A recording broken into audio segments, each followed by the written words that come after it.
ഈ പുതുവർഷത്തിൽ തന്നെ ധാരാളം സിനിമകൾ റിലീസായെങ്കിലും 2024 ക്രിസ്മസിന് മുന്നോടിയായി ഇറങ്ങിയ മാർക്കോ ആണ് മലയാള സിനിമകളിൽ ഇപ്പോഴും ലീഡ് ചെയ്യുന്നത്.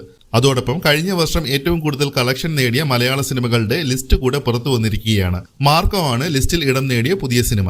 മഞ്ഞുമൽ ബോയ്സ് ആണ് ഏറ്റവും കൂടുതൽ കളക്ഷൻ നേടി ഒന്നാമത് നിൽക്കുന്നത്. മലയാളത്തിലെ തന്നെ ആദ്യ 200 കോടി ചിത്രവുമായി മാറിയ മഞ്ഞുമൽ ബോയ്സ് മൊത്തം നേടിയത് 242 കോടിയാണ്. 158 കോടിയും 156 കോടിയും നേടി ആടുജീവിതവും ആവേശവും 2-3 സ്ഥാനത്തുണ്ട്. മാർക്കോ നിലവിൽ 100 കോടിയോടെ 6ാം സ്ഥാനത്തുണ്ട്. ലിസ്റ്റിലുള്ള മറ്റ് സിനിമകൾ ഇവയാണ്.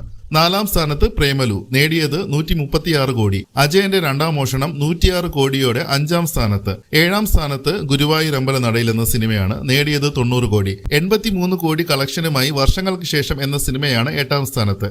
77 കോടി നേടിയ കിഷ്കിന്ധാകാന്ഡം 9ാം സ്ഥാനത്ത് നിൽക്കുമ്പോൾ 73 കോടിയുമായി മമ്മൂട്ടിയുടെ ടർബോ ആണ് 10ാം സ്ഥാനത്ത്.